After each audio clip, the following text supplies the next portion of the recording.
Good morning, everybody, and welcome to the Volquest podcast every Tuesday morning here at Volquest.com and Volquest on the YouTube channel. Got to 17,000 subscribers on the YouTube channel. Appreciate that. That's awesome.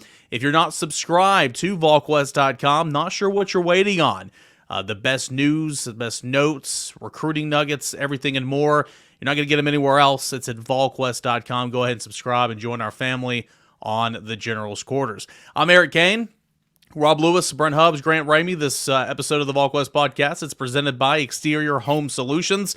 For a free estimate, give them a call today. That's at 865-524-5888, 865-524-5888, or visit them online at exteriorhomesolutions.com. Want to have an overall discussion. This is one of the mailbag questions from maybe last week, maybe 2 weeks ago, but I thought it was really good. Kind of what should fans' expectations be for the 2023 football season? Tennessee had an excellent season in 2022, 11 wins, 2 losses, Orange Bowl victory, a Heisman caliber quarterback in Hendon Hooker, Jalen Hyatt, the Blitnikoff Award winner, a first top 10 offensive tackle in Darnell Wright. A lot of success in 2022, losing that production, but bringing back still a lot of production and a quarterback you feel good about. Brent Hubbs, if I were to say, what should we expect? What should fans expect from Tennessee in 2023? Kind of what would your answer be? You know, Eric, I think one of the most fascinating things about this team for the next 3 months, if you will, is the love affair that everybody has nationally right now with Joe Milton. And I'm not saying Joe Milton can't play, Grant. I think he can. I think there's a lot of ability there. He had a really good Orange Bowl with a month to prep. But the notion that Joe Milton is the next this or next that, I mean, there's a pretty good leap of faith being made by a lot of people around Joe Milton. I don't necessarily disagree with it, but I still have a little bit of prove it to me in me, I guess, Grant, with Joe Milton. But nationally, we don't seem to see that right now with all the talk about Joe Milton. Prove it without a 450-yard rushing whatever against Vanderbilt and without a month to prepare against Clemson, which I think is a fair kind of stance to have. Now, Joe's not going to be Hendon, but Joe doesn't have to be Hendon. I don't think 11 wins is what you just expect because you did it in 2022. Now, there's a lot of magic there involved, and a lot of things fell Tennessee's way and went right, and Tennessee took advantage of those opportunities that they were given. But Joe doesn't have to be, like I said, Joe doesn't have to be Hendon, and this offense doesn't have to be as crazy productive as it was in 2022 because, you know, you should make a little bit of ground up on the defensive side of the ball. You have a little bit more depth there. You have a little bit more pieces that they're happy with on that side of the ball. So maybe you're a little bit more productive defensively that helps you take care of that offense. But you're not going to beat Alabama every year. You get Georgia at home. That's still going to be a really, really tough, steep hill to climb. The schedule sets up for probably 9 wins is a pretty fair expectation, but the big thing is just positive step forwards. How good is Joe from the start? How consistently can Joe play? What versions of Joe do we get compared to that Orange Bowl or compared to Vanderbilt, and then go from there. Let me ask you guys this question. And Eric, I didn't mean to step in here, but I want your opinion. I want everybody's opinion on this deal. Do you think that there is a perception that the offense is not going to miss a beat, but there's also a perception that the defense is going to remain just kind of average? Do you think that some people are on the outside looking around are missing kind of what this team can be and what they're going to be or need to be in 23 to be successful? A little bit like what Grant was talking about there. I feel like there's some people kind of have this team painted a little bit wrong right now. I think so. Rob, I want to hear what you have to say about this in a second, but I think some of us may fall victim of this as well at times. It's like, okay, well, I'm going to feel good about that slot receiver. I don't care who it is. Why? Well, in 2 seasons with Josh Heupel, the slot receiver has boomed. Tennessee's had a 1,000-yard receiver each of the past 2 seasons. I get all that. Joey Halsley said on the Vol Club Confidential that the expectation is to be the number 1 offense in the country. It was in 2022. It was top 10 in 2021. So I do think that there's just kind of this, well, it doesn't matter what's going to go. They're going to run fast, score a whole lot of points, and they're going to be top 10 in the nation in scoring. And if you just make enough stops defensively, then they should be okay. I think defensively, you throw the total yards category out of the window because they're going to be on the field an awful lot. Can you continue to take steps on third down, on red zone, on rush defense? All those categories, Tennessee took a step last year. Can you take another step this year, and can you create more turnovers in order to help your offense out? Because, sure, I think just the way things are operated and everything, Tennessee will be hovering around a top 10 offense, but, it's not going to be as easy. It's not going to look as good as it did the entire year with the likes of Hendon Hooker, who knew this offense better than anybody, Rob. Yeah, and I think Hubbard, asked an interesting question. I would say that locally, for people like us that cover the team all the time, I don't think that they're painting it with that optimistic of a brush. I mean, people that are around spring practice and do this on a daily basis, they're wondering about the right tackle position. They're wondering about the offensive line, depth chart, linebacker, the edge. Whereas I think the national talking heads, look at what Josh Heupel did here in 2 years. Look at what he did at Central Florida. Like, all right, the offense is going to be fireworks and rocket ships, no matter what. But I don't think that to Brent's point, I think the people that are around it every day have some questions. I mean, we all think the offense is going to be good, but number one in the country with losing what they did in Hooker, Tillman, and Hyatt, Darnell Wright, I wouldn't jump to that conclusion. I do think the defense will be better, but I think we all have questions about the secondary. I guess my expectations when I look at that schedule, I think Tennessee is probably going to be favored in 10 games next year as of right now. They'll be underdogs at Alabama, and I would guess they'll be underdogs against Georgia. And outside of that, I bet they're favored in the other 10. I think that's a pretty good assessment. Wow. You look at the schedule, and it's always tough playing. Obviously, it's always tough playing down there in the swamp, but kind of where these two programs are, I could see Tennessee being road favorites there. Yeah, that's the one. That's the one, EC, that I would think is a question mark, and it will determine. How do they look the first 3 weeks of the season, both teams. And then kind of what's A&M look like at that point in the season? 5 games under their belt. They're coming here, so Tennessee should be the favorites in that one. But of course, that could be a game that could potentially give Tennessee some struggles. But great, kind of what you were saying in year 2. It might not be the number 1 offense in the country, but it still could be number 10 or 11, and that's pretty good. Can you make steps defensively? But also, 9 wins are very easily attainable on the schedule. But the big 3, the Floridas, the Georgias, the Alabamas, you beat 2 of the 3 last year. Is there an expectation in 2023 to beat 2 of the 3 again this year? And does it need to change? I mean, it's going to be a little bit tough because Georgia's not going to go anywhere. Alabama's on the road, and they're not going to be going anywhere. Florida's down, but that's, again, on the road. I mean, is the expectation that you need to get 2 or 3 this year as well?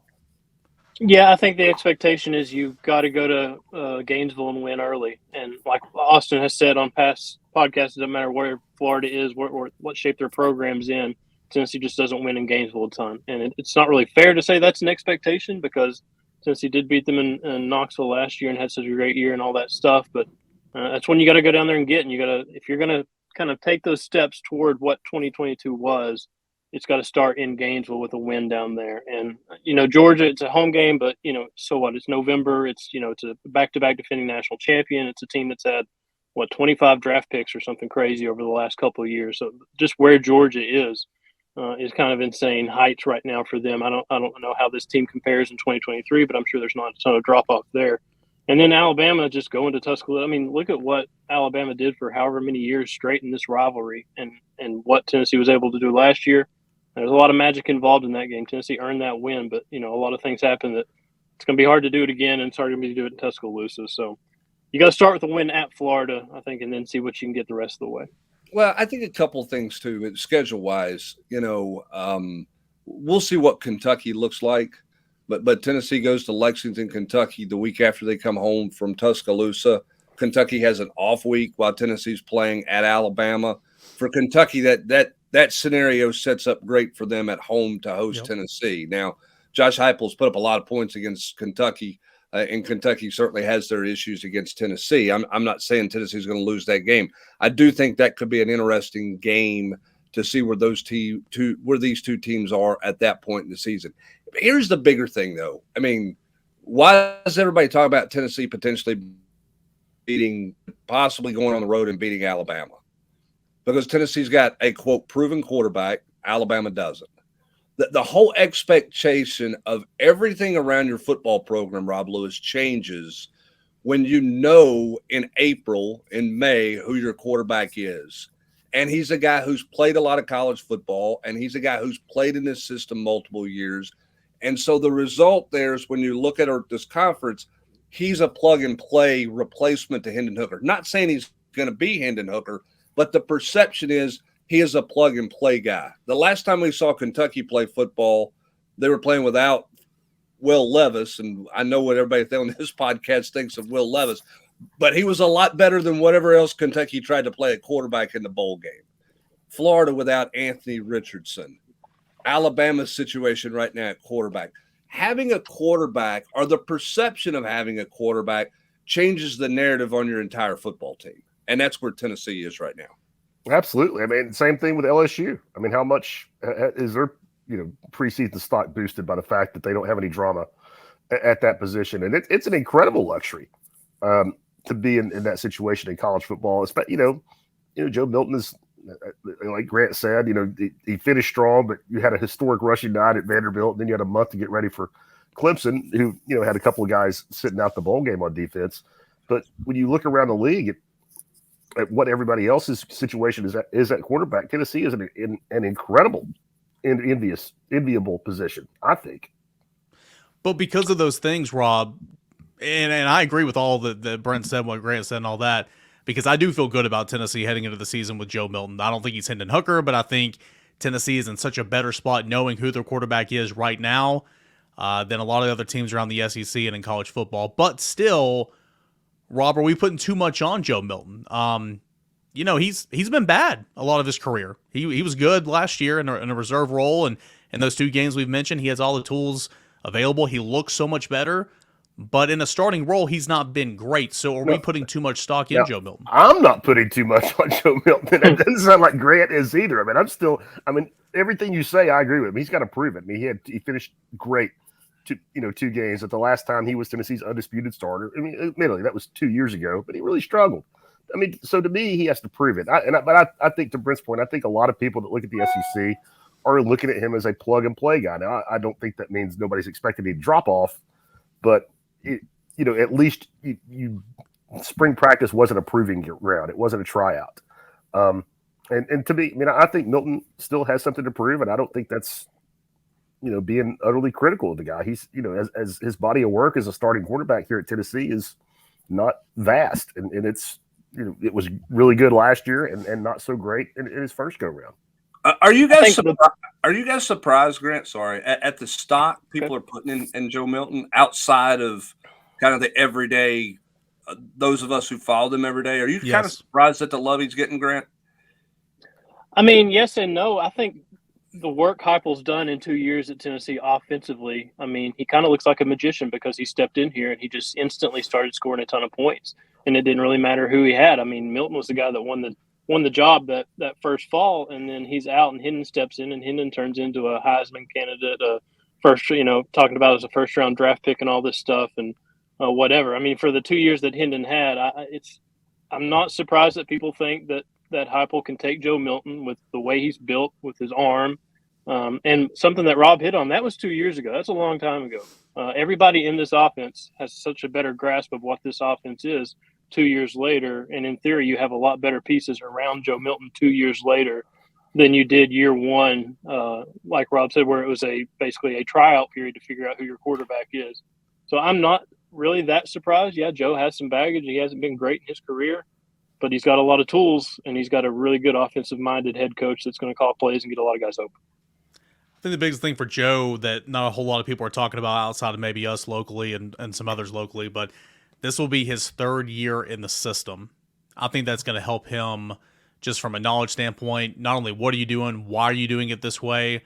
It's going to help him leap some bounds as a starter week after week, in my opinion. Also, that 2021 season, again, got here in summer, went through fall camp, had the job, went out there and did it. His thumb, in my opinion, was never completely healthy from taking that injury in 2020. So I'm intrigued, and I think everybody else is intrigued to see kind of what Joe Milton looks like this year. Brent, here's another question. I think it was Florida, that weird COVID 2020 season when Tennessee played Florida in December. I think it was the Florida game, and Jeremy Pruitt said on the post-game Zoom, the gap is closing. And I think everybody just sat there and rolled their eyes and said, no, it's not. No, it's not. The gap is closing between Tennessee and Georgia, Tennessee and Alabama. You can see that from a numbers perspective in spring practice. When you set a lot of guys, you have numbers you can go. How much more does Tennessee need to close that gap between Georgia and Alabama? Is it as simple as a couple more cycles, being in top 10 and bringing in prospects to get the roster exactly where you need to be? What's that gap look like now, Brent? Well, I mean, I think Georgia and Alabama are in two different places right now. I'm not saying Alabama is falling apart or anything like that. They just had their maybe arguably the best recruiting class they've ever put together. So it's not like the wheels are off in Tuscaloosa. But Georgia's where Alabama was several years ago, in my opinion, with the way they've stacked recruiting classes and the buy-in that they've had. Now, here's the question at Georgia. Can you continue to have the buy-in that Kirby Smart has had? And I'll give Kirby Smart credit. I've made fun of it, but for whatever reason, coming off a national championship winning season, Kirby Smart convinced everyone in the Georgia locker room that they were terrible. Saban did it for years. That's the Saban. Right. And nobody, and I don't know how you do that. I mean, I don't know how you convince, you hear these guys talking about, nobody picked us to do anything. Really? Like, everybody picked you to be right where you were at. And so their ability to block the outside noise and not get complacent has really been remarkable. Can that continue? Tennessee's obviously, I think when you're climbing, it's easier to climb than it is to stay at the top. I still think Tennessee's got a ways to climb in terms of catching Georgia. I'm not saying they can't beat Georgia, but I don't think they're as talented or as deep across the board as Georgia is right now. So I still think it's a good bit of weight. I don't think Georgia's coming back to the pack anytime soon, Grant. No, I don't know about the gap is closing as much as Tennessee's taking the steps towards closing that gap, just in terms of you needed a 10, 11 win season just to show that you can win consistently and show that you can win big games. They needed that Alabama game, the optics of that Alabama game and how big it was and how emotional of a night it was. And for them to be up, 28-10 in the first half and be down in the fourth quarter and having that fumble pick six on the missed exchange there with Alabama and still find a way to win that football game and to win it the way they did with that drive there in the final, whatever it was, 30 seconds. So I think for me, it's less about where the talent is. You trust Heupel and what he's going to do offensively and the numbers he's going to put up. Now, they got pretty well whipped at Georgia last year. I think that tells you kind of where the two rosters are. But they needed that Alabama kind of game. They needed that Florida game where Anthony Richardson throws for 450 or whatever it was, and Tennessee still finds a way to win and play pretty well. And LSU, too. Yeah, it's a great point. To go to Baton Rouge, to play as well as they did at 11 a.m. kickoff from start to finish in that game. You just needed to see that they could go and win big games and could be an 8-0 team and ranked in the college football playoff and all that stuff, and 10-win season, 11-win season. I think those are the first steps towards building what they have, because Heupel's pushed all the right buttons. He seems like an extreme players coach who's recruiting well because of the success he's had and what they've established in just 2 years. So I think they're taking the right steps towards closing that gap, whatever it is. Rob, identity is important, Rob Lewis. What were you saying, EC? I was going to say, you have anything else to add in terms of I where was just going to say, for now? me, I mean, I am definitely not a, stargazer or somebody that, thinks that's the end all be all. And I think Heupel has shown, pretty emphatically in 2 years that he can win with some guys that, were maybe not the most sought after guys as recruits, but still at this league at the top of the mountain. I mean, I think you got to be, if you're going to beat Alabama and Georgia on Saturday, you got to beat them in recruiting. And I think, Tennessee's not winning a ton of those battles, but they are winning a few of them here and there now for guys that just in the past, unless Tennessee just had some incredible tie, they had no chance against Alabama and Georgia. And that's not the case now as Heupel goes into his third full season. Tennessee football. Yeah, I think it's about identity. I think it's the fact that they have an identity. I mean, that's the – you're talking about closing gaps or this, and I don't know where all that's at with talent. Like I said, I think Georgia's the most talented team in the country. But I think the biggest thing that Tennessee has right now that they haven't had the last 20 years, 15, 10, whatever you want to look at, however far back you want to take it, is they have a brand and they have an identity. And that identity has put Tennessee in a position that everybody's talking about them this offseason because they know they're going to score points. They know they're going to play fast. They know the things that they are going to do, which is something they haven't had. And I think that's part of closing the gap too. Instead of, well, Tennessee's trying to figure out who they are while everybody's running away from them, Tennessee knows exactly who they are, which means now you're in a chase mode. And it's different, Rob, than what other teams are doing. And I think that gives Tennessee some uniqueness in the ability to compete with those guys. Yeah, I agree. And also, I know this isn't what you were saying, but I think that identity, that uniqueness, I think that bleeds over and has an effect on the recruiting trail. It may not appeal to every kid, but I think there's some kids that the PlayStation numbers on offense, the light speed with which they play, I think that really appeals to some kids. Yeah, there's no doubt about it. Everybody wants to go and have fun. Everybody wants to go and win. And then everybody wants to get their name known and go to the National Football League. And if you're scoring a whole lot of points and catching a whole lot of touchdowns, throwing a whole lot of touchdowns, that's 100% appealing. I want to shift gears away from football. There's going to be plenty of expectations this fall. Just kind of want to have a conversation about that. But, Rob, there was news for Tennessee basketball this past week. I've been wondering how those numbers were going to work out. And then on Friday, it was B.J. Edwards who entered the transfer portal. Yeah, Grant, I think that pretty much a lot of people saw the writing on the wall the minute that Tennessee got the 14 scholarship guys, not counting Josiah and Julian Phillips, who I think we've written off quite a long time ago. But somebody was going to have to move. You look at, BJ's minutes, the way they yo-yoed all over the place, especially after Zakai went down and you just had this gaping maw of a need at point guard. And he still couldn't get on the floor in any kind of meaningful way in crunch time. I think a lot of people thought that's how this one was going to work out, and not a huge surprise that it did. Yeah, I think for BJ, I think he would have played a ton as a junior. But the fact is he's probably not going to play a ton as a sophomore. It's probably going to be similar minutes to what he had as a freshman. And the question is, how patient are you? Are you willing to stick around and wait until you're a junior and have that big opportunity then? Or do you want to go somewhere and play now? What would have been a waste is to sit around for another season, decide you weren't getting enough minutes, and enter the transfer portal a year from now.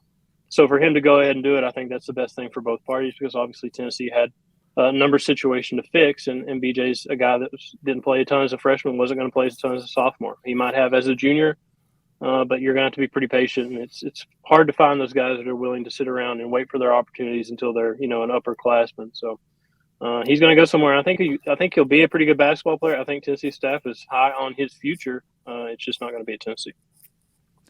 Rob, I asked this question to Grant last week, but obviously from a talent perspective, you might be not as good. But from a collection of players and kind of what that looks like on paper, and they got to get out there and play, how do you kind of compare last year's team to this upcoming year's team? What do you like about this year's roster more so than last year's roster? Well, so much is going to depend on the transfers. They have to hit. They can't be 50%. They can't be 500. They have to have hit on both the transfers. No getting around it.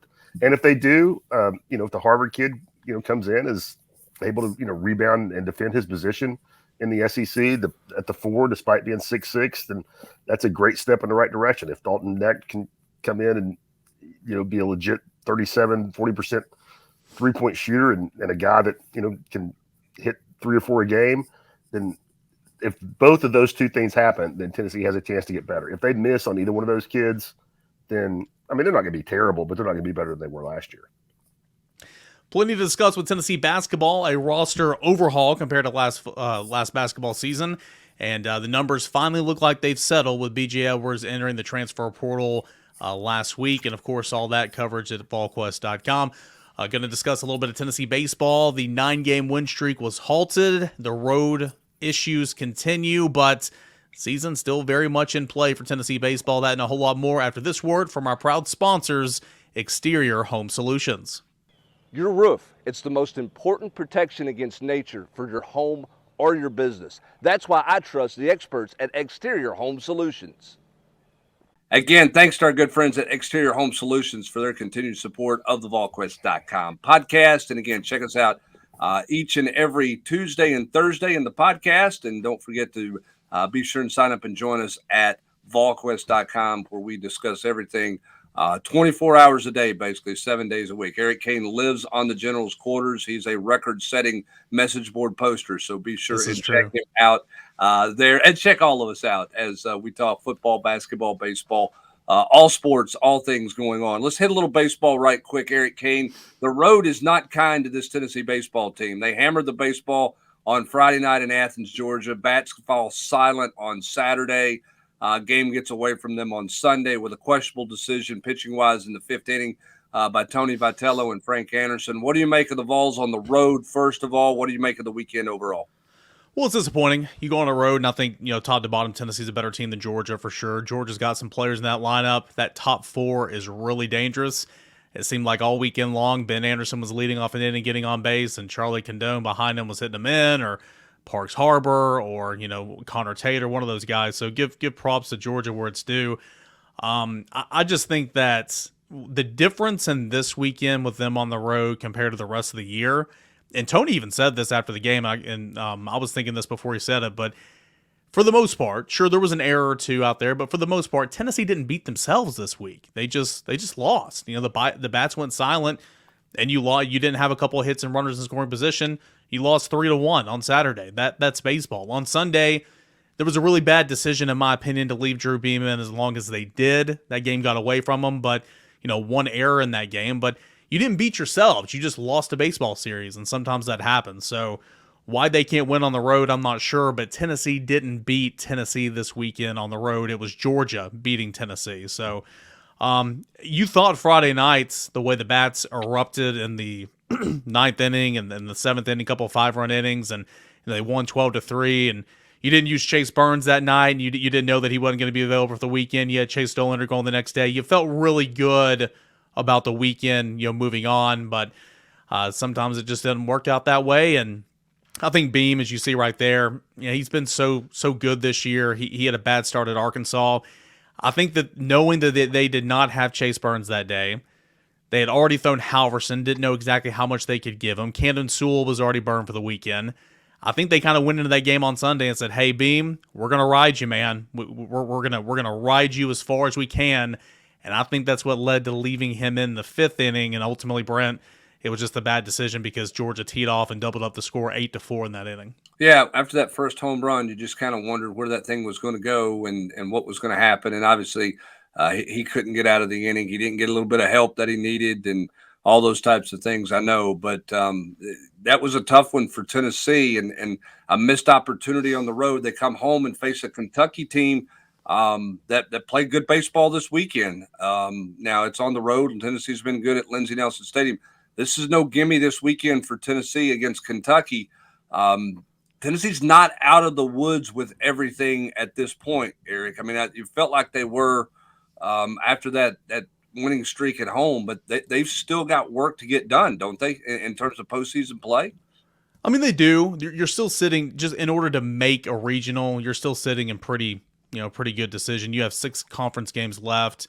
If you go by the mythology that a 14-16 record would get you in with the top 40 RPI, Tennessee needs to win 2 of the, Tennessee could go 2-4 during that stretch and probably pick up a bid. Now, again, you want to do better than that. But I still think you're in a pretty decent chance to make a regional. Now, there was a lot of talk about hosting a regional and the way Tennessee was playing, 9 straight wins, 7 straight wins in SEC, sweeping teams like Vanderbilt and looking good doing it.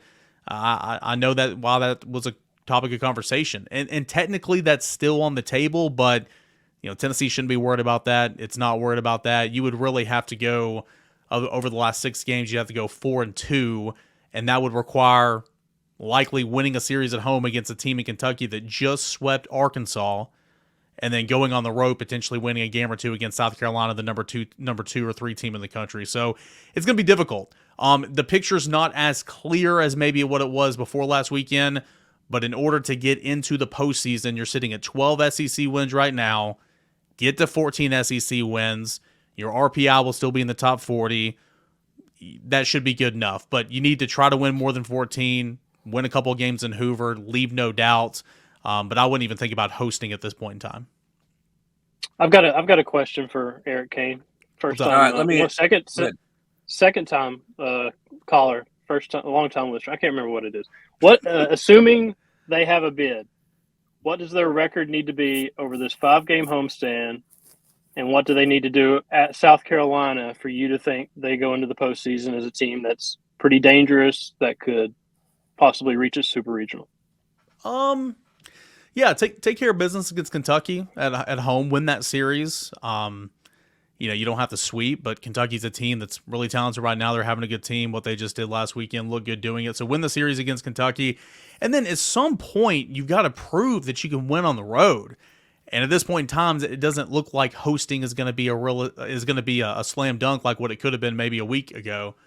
So going on the road against South Carolina, you'd love to win that series, win a game, make it close and competitive, and kind of push them to the brink a little bit. That's a really good South Carolina team.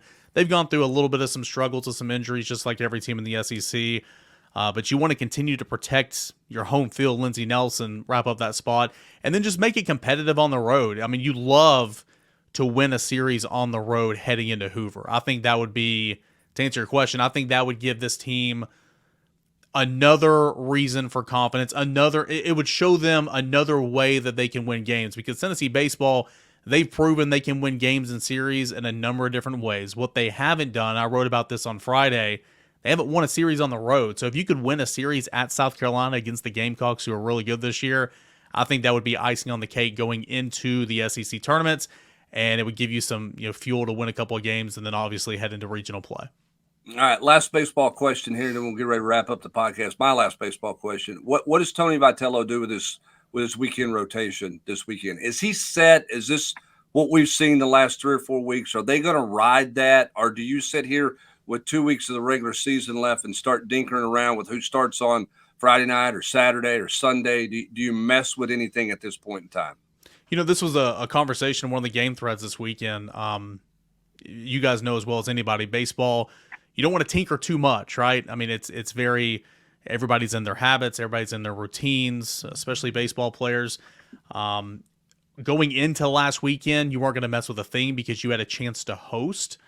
I'll continue to ask the questions out throughout the week, but I would imagine that you're not going to see many shakeups. I mean, Chase Burns was a little sore this weekend. He did not pitch, so right now you wouldn't feel good about moving him back into the starting rotation, in my opinion.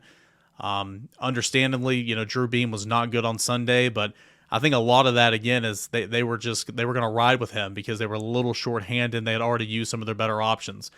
Chase Dolander everybody was, giving Chase a hard time on Saturday. It felt like on social media and everything. Dude gave up 3 runs. Where's your offense, right? He's not going anywhere. Andrew Lindsay's not going to go anywhere. So to answer your question, I don't think that they're going to change it. But in order to, save some arms and try to be as fresh as you can be, maybe there's some shorter starts and all that. But right now, you just got to wrap up and secure your spot in postseason play. So I wouldn't expect any changes in the rotation at this time. But of course, those are questions to be asked as the week goes on. Well, we know against Austin Peay on Tuesday night, Tony Vitello will pitch 8 pitchers in a 9-inning game unless they get run ruled. One guy will get to pitch to one batter, and then we'll go to the showers. It seems like. Listen, that's the worst. But from a guy that's writing and trying to get stuff done, so when that last out is made, and you can hit publish. Boy, we love those in the press box where everybody else in America, including the opposing manager, sitting there cursing Tony Vitello. Yeah, and he certainly has. Go ahead, Rand. It's like the late game timeouts and the stoppages in college basketball. Everybody hates it except the writers. The writers love it. Give me more. Rob loves reviews. I've seen it on Twitter. He's a huge fan of reviews. Rob, you would love college baseball reviews, man. I recognize the need for them. I just think the SEC officials in particular use them too often as bailouts. What do you make of Rick Barnes and the rules committee trying to clean up the block charge rule? Do you think that's a wasted effort? I'm just glad to know we've got our finest basketball minds in the world on it. I bet. I mean, as much flack as he gives officials and as many problems as he has, I mean, I think it's poetic justice that he's on the rules committee. They probably did that as a way where, you complain enough. Now, why don't you fix it? Let's see if you can fix it. We'll see if they come up with any kind of fix there. My last thing on the podcast, do you guys buy into this idea out there that maybe the SEC is not going to end up in a 9-game schedule? This narrative that the conference is split, basically 8-8, and where are they going to go with the top? Is there any chance this conference is not playing a 9-game schedule in 24?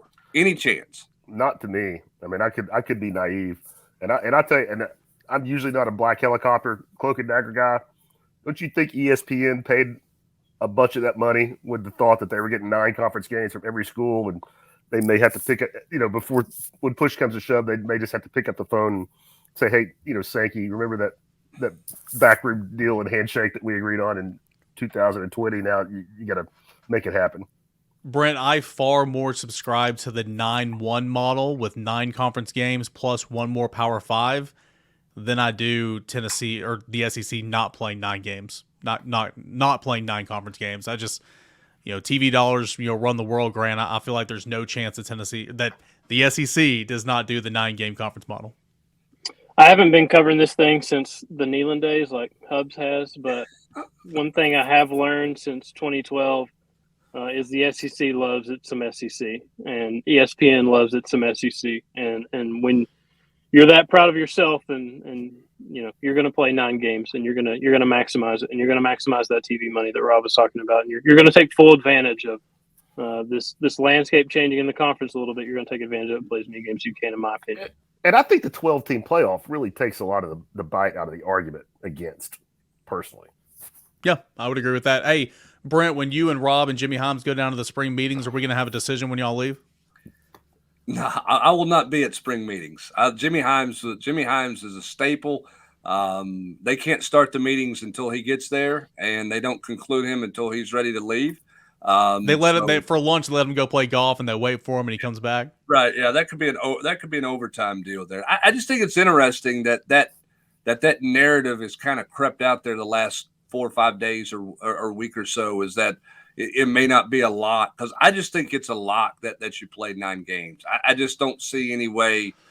Everybody else in the country is going to play 9 conference games. I don't think the SEC wants the stigma. If the Big Ten is going to play 9, the SEC is going to play 9, right? Nobody wants the stigma that says, wait a minute, you're only playing 8 conference games. I mean, what is that? I can't see the SEC subscribing to that notion, even though there's some coaches who I'm sure would be fine with 8 conference games. I just think ultimately you have to land at 9. And then the question is, are you going to keep the +1 in there for the Power 5 non-conference opponent or not? But I'm kind of fascinated by the fact that there is some talk out there that maybe it's not a slam dunk that they're going to play 9, when I've perceived it to be a slam dunk for a long, long time, and continue to believe that. Yeah, I think what Rob said, in closing here, the 12-game playoff or the 12-team playoff. I mean, how in the world are you the Southeastern Conference and you go to the 1-6 model or whatever, and you're sitting there not playing 9 conference games, but you have 12-team playoff and you're not including a Power 5 in there? I mean, you just can't do that. Too prideful. I just don't think there's any way around it.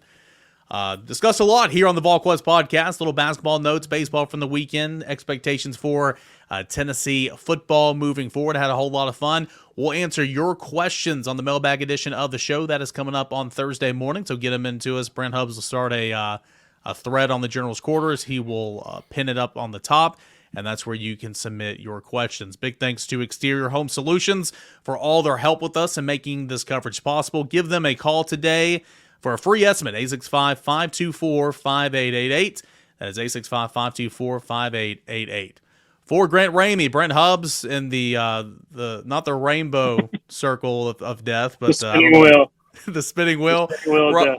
Rob Lewis, I am Eric Kane. Appreciate you guys for being here and hanging out with us here on the Volquest podcast.